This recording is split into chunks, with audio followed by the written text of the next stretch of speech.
بسم الله الرحمن الرحيم. السلام عليكم ورحمة الله وبركاته. كسر دوالة داوديال maanta waxaan ka hadlaynaa sidee ayaan guriga ugu samaysan karnaa jeermis dile dabiici ah. dabcan hadda waxaa lagu jiraa xilli uu cudur xun adduunka ku faafayo, sidaas awgeed waxaa qof walba u baahan yahay jeermis dile.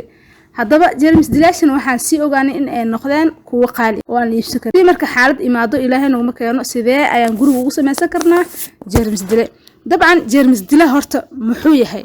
jeermis dilaha lagu sheegayo waa in laga hortago koritaanka jeermis dhaliyaha ama in laga hortago badashada caabuqa ka dhasha jeermis. adduunkan aan u jeedino maanta ee wax waliba heer fiican ka gaarsiisan wuxuu soo maray xilli lagu xisaabtami jiray maxaan haysanaa, maxaan awoodnaa, maxaan qaban karnaa.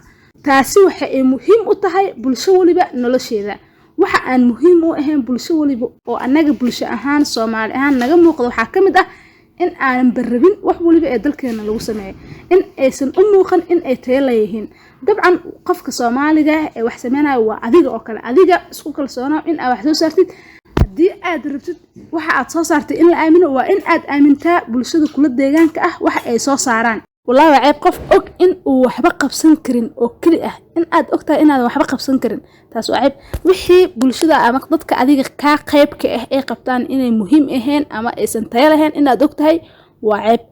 أنا لجرا كبلشة أهان وأنا كنت لنا وحرمتين وكنت لنا سا إن أرضي الصوماليات معلمين نخدان ضدك اللغة ديستو وحصو صار كيها الأبوركا هدي إيه وقالن هاي بلشة كأقبل سوي حي صارن وبدلنا هدمانت وحصو صار كبلشدين مانت لو حلو بهاي هاي عد وليبا أما قف وليبا وكترسم بلشة بوسكي لجربي إن أبوحي هذا بقى سداء نقول وقسم سكرنا. jeermis dilaha waxa uu ka sameeysan yahay waa in ay ku jirtaa maado disinfect ama jeermis dile ah.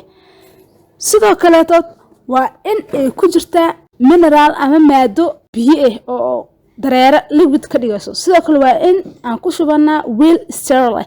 sidoo kale waa in ay ku jirtaa waxyaabo gacmaha ka ilaalinaya in ay googooyaan chemicalka ay ka sameeysan yihiin detergentiga ama antiseptica.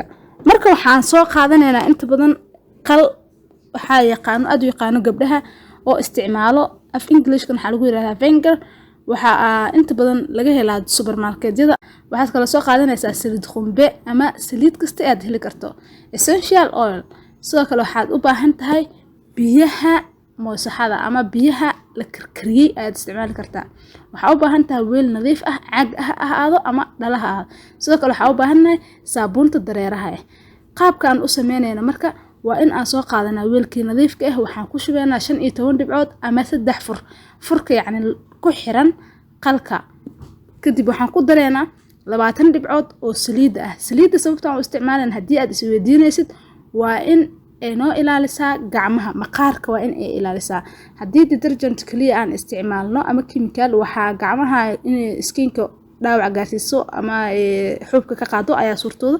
sidaas awgeed waxaa lagu daraa maadooyinka softy ka dhigay ee ka ilaalinaya skinka. kadib aan ku darno saabuunta dareeraha ah, waliba anagoo raacinayno biyihii la karkariyay ama biyihii moosaxada midka heli kartid waad ku sameyn kartaa. ujeedku waa in ay ahaadaan biyo aan bacteria ku dhalan ama jeermis lahayn. halkaas waxa aan ku haysanaa jeermis dile dabiici ah. dabcan intaas marka la isku qaso oo la isku raaxo waxaa loo isticmaali karaa jeermis dile. waxa aan soo dhigaynaa linkiga hoose tixraaca ama meesha yacni aan ka soo qaadanay wadadan ama habkan loo marayo website-kaas oo aad ka heli kartid habka loo sameyn karo jeermis dile dabiici ah. dabcan anaga hal qayb oo kamid ah ayaan soo qaadan oo waxaan isdhahnay bulshadeena waa ay heli karaan, balse waxaa jiro noocyo badan oo aad u sameyn karto jeermis dile dabiici ah oo aad gurigaada ku samaysatay qarash badanna aan kaaga bixin. السلام عليكم ورحمة الله وبركاته. هذا ما سنتي داوشة المقال كان فضلنا هدي أتكو عسبتها جنال كصوبر. هذا ما سنت سود هذا ولا لا وحي السؤال أما فعلاء أما التلوين أما عيوان أتسلا هذا يسوى هذنا خاصة هذا ما أقول فكرتها. thank you.